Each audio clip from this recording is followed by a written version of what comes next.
Hello and welcome to episode 4 of the Things I See podcast. This is the first episode where I am on video. Hello, I'm your host, Clarity Ray. Thank you so much for tuning in for this 4th episode. So, continuing forward and here on out, I'm going to be having video, but I'm also going to be talking a bit about what's been kind of happening in my life spiritually before I dive too deep into the topic. And especially for this one, boy, do I have a lot to talk about. So I've taken an entire month off from doing this podcast. I was so driven to be like, yes, every week, but this was very well deserving of a break. To give not a brief explanation, we're going to be here for a while. 4 weeks ago, I had the absolute blessed opportunity to sit down in ceremony with, not sure if I should even be saying the name, with ayahuasca. Grandmother is what I'll be saying from here on out. And I can't even explain how life-changing it was. I can't even start to put the words together entirely. A lot of my spiritual journey was my own healing, a lot of personal healing, and a lot of isolation. A lot of healing alone through all the trauma, assault, all of this stuff. It was a lot of healing alone. And that was on me. I didn't want anyone else to heal me. That was entirely my decision. Absolutely it was. But this is a huge point in my life where I made the decision that I want help from someone else. And don't get me wrong, every time I have had help from other people, it's been life-changing. Healing from others, always life-changing. And, it's technically my ethical responsibility to find healing from others as a healer. But there was just a lot of resistance to it. A lot of it was connected to financials, but that also comes off a bit as an excuse within my own subconscious of really my subconscious didn't want the help. But this was a big step forward in changing that. I hit a point with my healing where I was consecutively just grieving. I wasn't happy. It felt really hard to let things go, to truthfully honestly surrender. I had consciously surrendered. I was consciously free, but my subconscious, my body, my heart, it was holding on for dear life still. And I hit a point where for the first time in my life, I didn't know how to get out of it. One reason I did all my healing on my own is because I had this step-by-step path. Not even imagined, just intuitively gathered. I knew where I wanted and was supposed to be next for my healing. But I hit this wall. And I just couldn't break it. I didn't know how. And I realized it's because I'm trying to do it alone. The wall was me trying to do this alone, to do the healing that can't be done alone. So it was a 2-night ceremony. Night 1 was a beautiful purge. Unbelievably intense. Oh my goodness, from the very bottom of my being, purged. And it's funny because there was a specific thing lodged in my liver I wanted to purge. Long story short, messed around with a chaos god and messed around a bit too close and got a piece of that chaos god stuck in me. Long story, we're not going to derail to talk about that, but that will be in another episode, I promise you. And my intention for night 1 was just help me get rid of this one thing in my body. Within 10 minutes after drinking the first cup, 10 minutes, it was literally as soon as I started feeling it, I purged.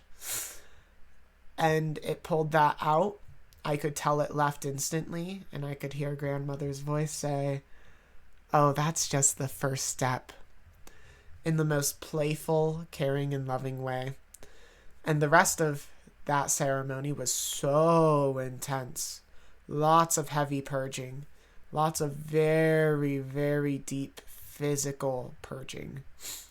Felt like a lot of physical energy was being released. A lot of things my body was being held on to very much wasn't of the mind, because I had done so much of the conscious work. It was just helping me that last step of the way of actually getting it out. Not just thinking through it and then holding on to it. I got a bit too good at that. And then there was night 2. There was only 2 nights. But this second night absolutely changed my entire life. Changed my entire being. Changed everything I thought I knew about myself. Again, to not go off trail too far, my past 7 lives were suicide lives, and in this life, it very much felt like I was born from void. There was just this point my soul hit where it was truthfully a rock bottom on my soul's journey. The void. I just became so detached through those lives, and through this one, I was just trying to be attached, but it never quite attached me. And one of the biggest reasons why is isolation. All of this darkness, all of this void was something I was completely alone through. Through my whole life, I thought I could never explain this to someone because it wouldn't mean I didn't do it alone, so I never told anyone. I just knew deep inside I was born from some void. And grandmother painted a beautiful tapestry of this story I lived, of all the darkness, of all the emptiness, of all the isolation, and she walked through it with me. There were moments she would laugh, but at every moment she loved it. She showed that even those dark moments led me to where I am now, which is love. And I was never alone, and she proved it by being there. And after she walked through this whole story with me, well, the first night it was like, oh, I had to purge. The second night, after we walked through my story, she said, you can let go when you're ready. I was able to reposition, sit myself up, get my bucket ready, and take in a very good, strong, deep breath. And as soon as I leaned down, the purge just came up, and I released it. I remember the key words. This is no longer your story, this is just a story. And my life has never been the same since. The resounding truth of I am light, I am love, and I am clarity shook through my entire being, my mind, my heart, and my soul. I am love, light, clarity. And I have been saying that every day since. I've been feeling it every day since. I've been leading with purpose every day since. That light, love, clarity. And it has been extraordinary. It's been a big integration, though. The next 3 weeks after ceremony, which I was taking off, as you can probably hear, I'm a bit congested. I got really congested there for a while, and integration had a few up and down moments, but all beautiful, all so empowering and glorious. I feel so absolutely in myself after these 3 weeks, and I needed to take a break from worrying about this podcast to really let that integration settle within my whole being. And before we hop onto the topic today, night 2 was also special because, traditionally the people who are running, the facilitators, the people who are running that show, they're the ones who do the healing. Everyone else, they keep to themselves, they have their experience. But there was a moment where someone was having a really, really, really, really intense rebirth. Like fully leaving their body to come back level of rebirth. Like beyond the womb rebirth. And after we were able to get them stable enough, they were still really struggling. And mind you, this was my first ceremony I've ever done. The facilitator there was 2 facilitators, of course. The one helping this man, Shane, needed to go back, keep doing the music, make sure everyone else is doing okay, their energies are level, help the energy shift to a softer feeling. And he asked me to help. And this is directly after I had this entire sense of being filled with light, love, and clarity. This insane sense of purpose. And for my first ceremony, to be trusted to do that healing I'm still honored. I am still baffled that I was able to play such a major role. And of course I was still getting some aid through parts of the process by one of the 2 facilitators. But to be able to apply my own words, my own clarity, my own light, my own love to help someone get through such an intense experience, to be trusted to do that and to do it with this new sense of purpose, it made me realize I'm not just a fortune teller. I don't just know things, that I really am a healer. And I was always hesitant to use that word because, I'm clarity. I just know things, but I know how to heal, and I know what needs to be said to heal. And at that moment, I proved to myself that I am indeed a healer. And since then, none of the readings I've done have been without direct healing. Everything leads to a point of active healing that I administer, and it's been so incredible to find that transformation. So I just wanted to share why I've been gone for a month, and let me tell you, ayahuasca, grandmother, the most profound healing I've ever had the chance to experience in lifetimes. One of the most profound healing experiences one can have ever. I only hope to live like ayahuasca so I can heal even nearly as close as ayahuasca heals. And yeah, I feel I'm well on that way. So exciting. We are now transitioning over to the topic for today, which is grounding. And there's a gazillion meditations for grounding, and I had a tough time kind of picking which meditation I want to do. I'm still kind of deciding, truthfully, but I'm just gonna wing it. So I hope you guys enjoy this guided meditation through your internal alchemy. If you're in a car, please don't do this while you're driving. I don't want you to get too tranced out. And otherwise, I hope you can find a comfy spot to sit down. Relax, let your shoulders drop, let your shoulders fall back, allow your head to relax, your jaw. We're just gonna focus on our breath to start. You'll notice that each inhale of vital life force brings us not only back to center, but to a more relaxed center. And each exhale allows us to sink even deeper into that center. With that vital life force coming in with each inhale, bringing peace and calm.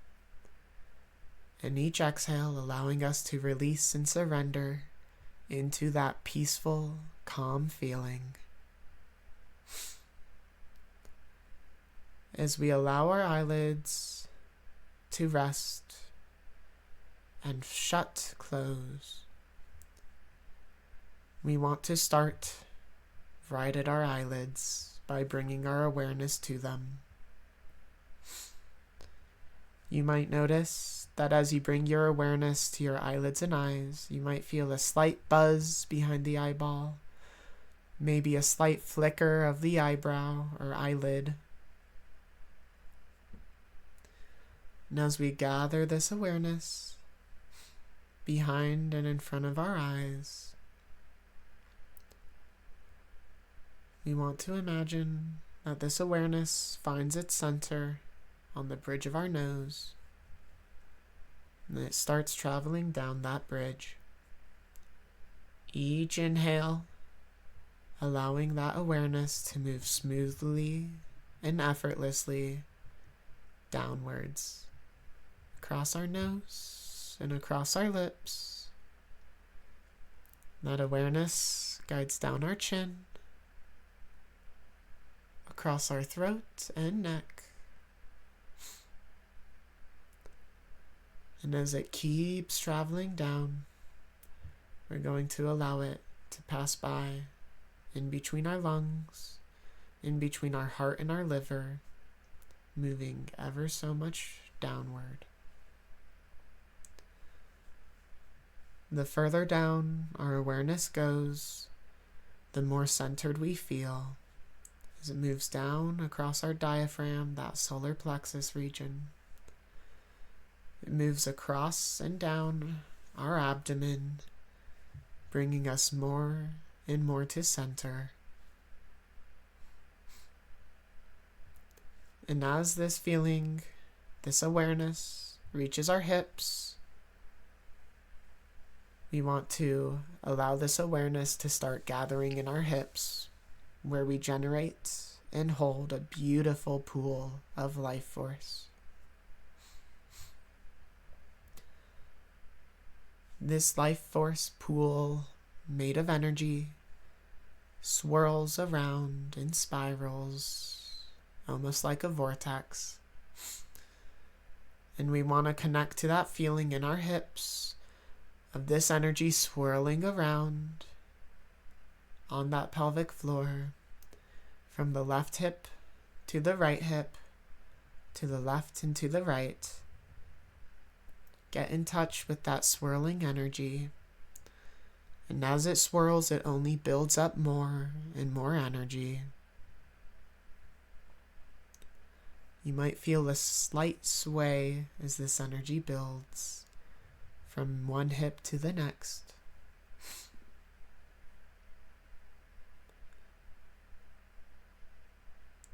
And as this energy builds, we want to allow it to start flowing into our pelvic bones of our hips. And from those bones, it starts to move down into our leg bones, those femurs, across our thighs, the fronts and the backs, guiding this glorious pool of life force energy swirling down our legs. This energy crosses past our knees, the front and the back, across our shins, and across our calves. You feel it on your Achilles tendon, on the ankles of both sides of both feet, the tops of your feet, the arches below, and all the way to the tip of the toes. We want to allow this awareness to find its place on the soles of our feet. Feel free to shift your feet if you feel you need to, so that they're on the ground. If you happen to be laying down, bend your knees ever so slightly so you can make that contact to whatever surface you're laying on. Starting with the pinky toes, we feel them press softly into the ground. The toe next to it, and that third toe, the fourth, and then the fifth. Feeling all 5 toes softly pressing into the earth. We can feel our heel pressing in, and then the front pads of our feet pressing in. The outer edges of our feet also pressing in comfortably and softly into that earth. Now, as we plant our feet into the earth, I want you to imagine beneath them the texture of earth. And this texture of earth is going to be divine. It's going to be symbolic of how grounded we are, how our footing is in this world, how attached we are. It might feel like sand, it might feel like stone, it might feel like grass, it might feel like ice, it might feel like dirt, and it might feel like mud. We're just going to get in tune with whatever this feeling is. Imagine what it feels like to scrunch your toes into this earth. Does this kind of earth make your feet cold, or does it make your feet feel warm? As we get more and more in tune with this earth we're standing on, we want to begin to feel the stability behind it, the feeling it gives us. Is it moving around? Is it unstable?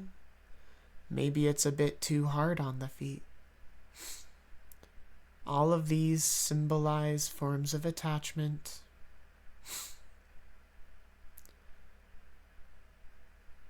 And as we feel this harsh or beautiful or strong attachment,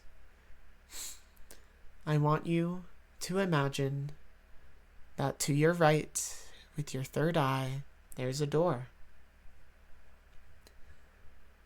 And as you see this door, it opens just a bit. And as it swings all the way open, your highest self, the most rooted, grounded, and beautifully attached version of you, walks through that door. They reach out a hand.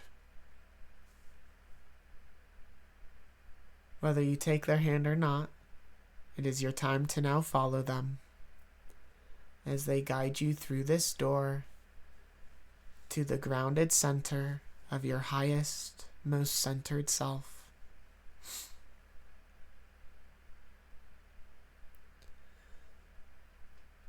And as you find your way through this door,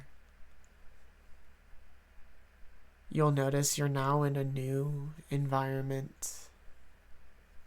This environment is our dominion, our peace, our centered place. It might mimic somewhere here on earth where we most feel at nature, are most centered and grounded. It might be somewhere we've never been yet. But now that we're through that door, take your time to activate those senses. Smell the air and feel it press against your skin. Feel your feet crunch up in the earth, detecting that texture, the warmth, maybe the cold. Whatever feelings come to you, allow them to come. And if you happen to be more visual, start looking around. Look at the sky. Look at the plants around, flora and fauna. Experience this setting, this beautifully centered place, for all it's worth. And now, as we soak in this centered feeling, this is your reminder that this place is inside of you. It has always been inside of us. We're just still forming and finding and centering to become it.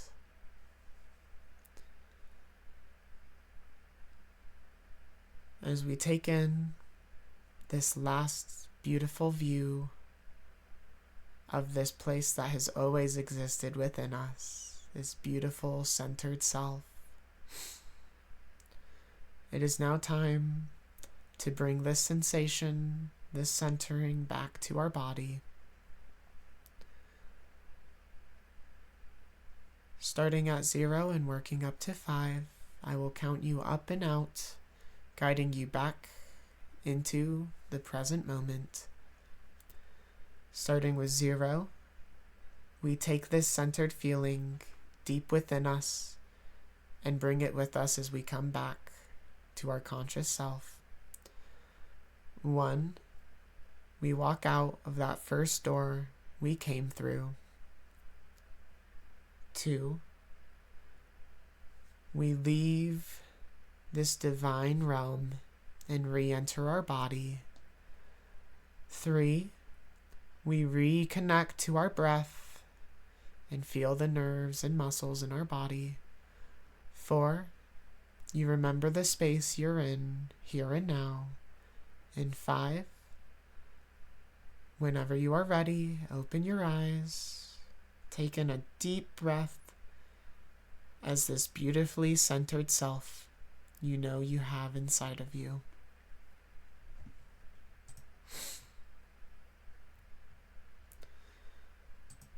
Perfect. Thank you for sitting through that meditation. Please feel free to speak up in the comments, whether you're listening on Spotify or YouTube, and talk about your experience.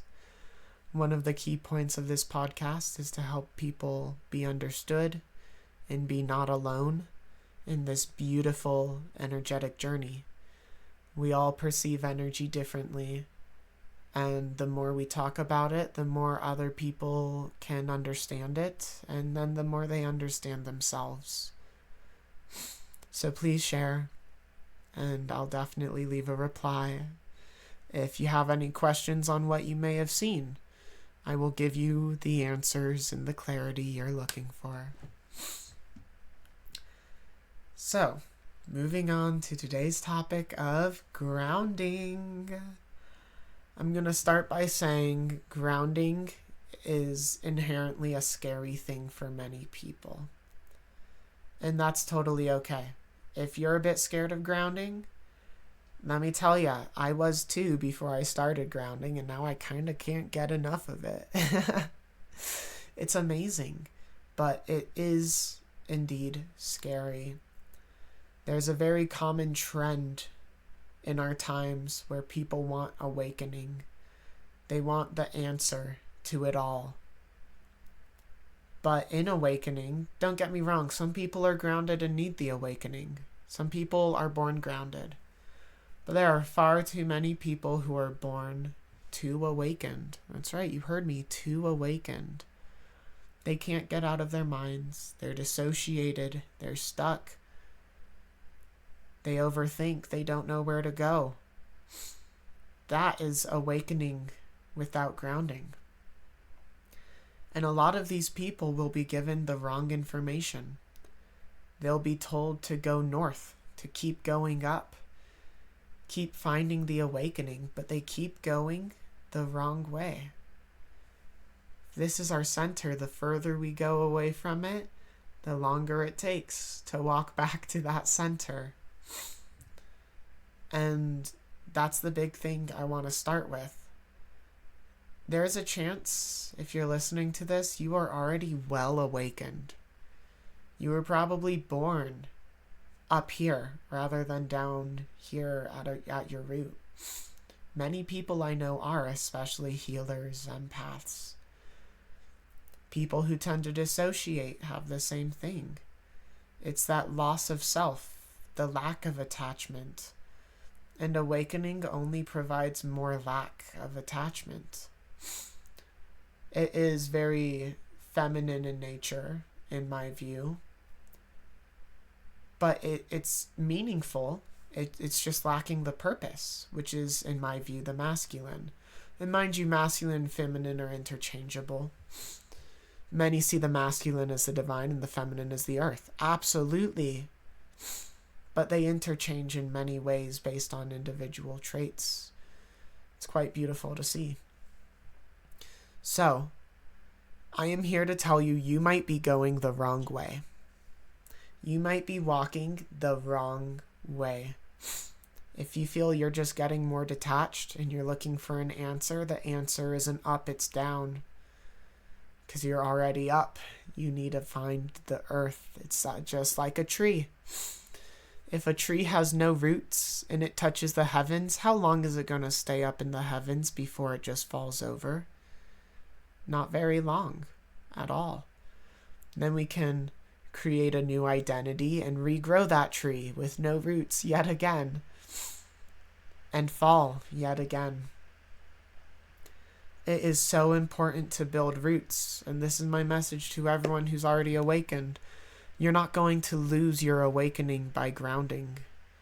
It's not a trade-off. In fact, you're going to be able to keep this awakened state, this high feeling, this high vibe, this spiritual growth, only by being also grounded. You need the roots. There's a famous quote, and it's, "The roots that touch hell have branches that reach heaven." And that's the thing, you know. Inherently, our souls came down to earth for a reason. They came down to earth to be in a body with an ego. The soul has a desire. It pushes into the ego through our sacral, this creative urge, this need. And that's the thing. We inherently take up space. We need food to live. But that's why we were given an overly abundant world. You could try to take up too much space and it would be impossible. You could try to eat too much food and it would be impossible. You could try to consume too much and there is still an infinite amount of it that you would need to consume after you've consumed it all. Consumption isn't an easy thing to come to terms with, but it is a very human thing to come to terms with. It's all about grace, what you do with it, not that you did it. And through grace, we can do it with love. We can consume with passion. And that's the beauty of grounding. You know, there's so much negativity in grounding, just as the detachment in awakening is of the void. It is inherently negative as well. And that's the big thing. I like to see spirit and earth as a scale, horizontal. And you can have too much of one, too much of both, or too little of both, or just too little of one. It's a wonky scale. It's not perfect on both sides. The balance can be messed with a bit where it's not always perfectly balanced, but I just want to emphasize, high vibration doesn't mean go up and be awakened all the time and never be grounded. High vibration means be positively grounded and beautifully awakened. Be up with both. And that's why I say I see them more as horizontal. They are both aspects of balance between a center point. We need both grounding and awakening. And you can have the positive of both ends. And that's one of the tough truths you're going to have to hear too. You have to start grounding and start making the grounded mistakes to be grounded with love. You're going to end up becoming too attached. But then you're going to learn how to not be too attached. And for everyone there who's too grounded, people who are stubborn, who find it really difficult to change, don't get me wrong, that's a beautiful thing to have that identity. I was born with about no identity, lost and repeatedly lost through so much of my life. But always remember, identity isn't something that serves us, it's something we serve. For those who are too grounded, it's okay to hold on. It's even better to let go. There is another you beyond every single identity you have ever had. A beautiful you. As soon as you send one away, the other one is saying hello. There isn't always going to be a limbo. There might be a limbo moment where when you let go of your old self, you have to figure out who you are a bit. That's the journey. That's the beauty of it. That's the finding grounding with love.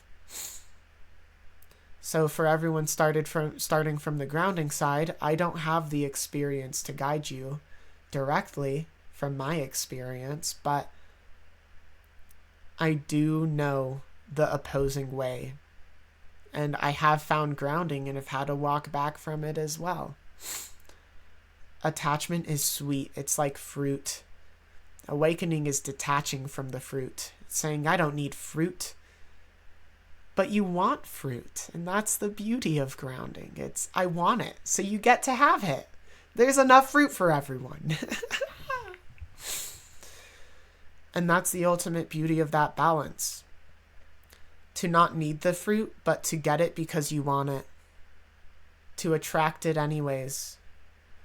When it comes to manifesting, you need both. You can't just be all spirit and manifest physical things. And you can be all grounding and force physical things into reality. But to manifest, it requires that beautiful blend of both spirit and body. Remember, your spirit signed a contract to body, mind, and time.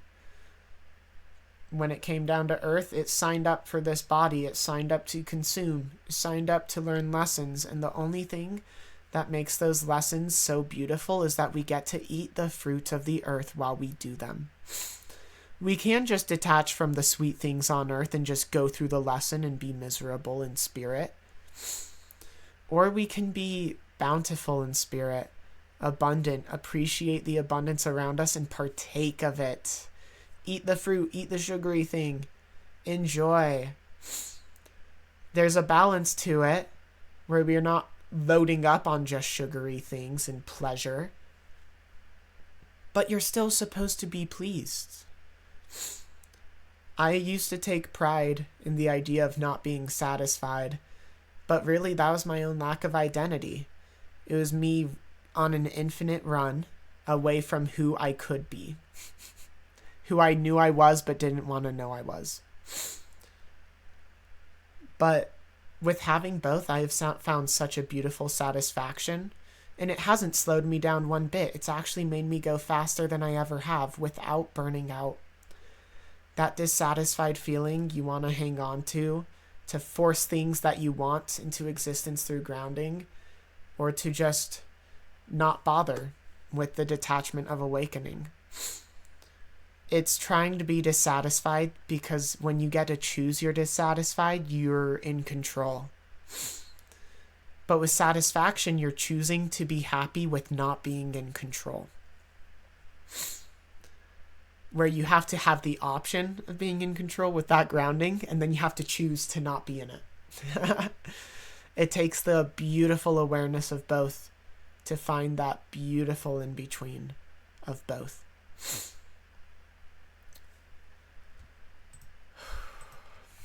I hope that this was able to bring you some guidance. I hope you enjoyed the meditation. Do understand that it's not up and down, and we're not only trying to go up, you know. A lot of people say only high vibes, no low vibes. But I think there's only fine-tuning the vibe. I think there's being in tune, kind of like a radio. It's not about finding the highest number or the lowest number. It's about finding the right station. It's about fine-tuning it with awareness. Knowing exactly where you want to be and how you want to be there. Getting it where, on this scale of high and low, it's not about here or here. It's about just finding this, and then finding that, and then finding that. Zooming in and tuning it even finer, even more beautifully, and being able to shift with that fine-tunedness. Of course, you can still say high vibration and low vibration for many things, and it applies. It makes sense. It's logical in our head. But when it comes to awakening and grounding, make sure not to mix it up. We can have high amounts of each. It's just about fine-tuning ourselves to that beautiful in-between balance of the highest form of each of them. Thank you so much for tuning in to this episode 4.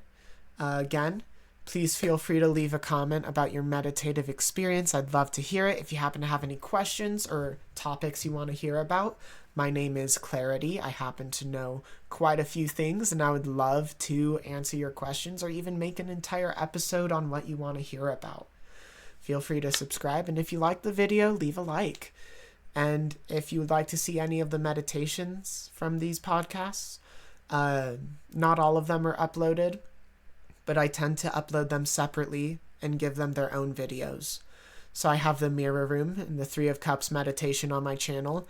Highly recommend them, especially the Mirror Room, some of the most profound healing I've ever discovered in my entire life. And with that, I bid you adieu. Have a lovely, blessed day. I say these things with light, love, and clarity.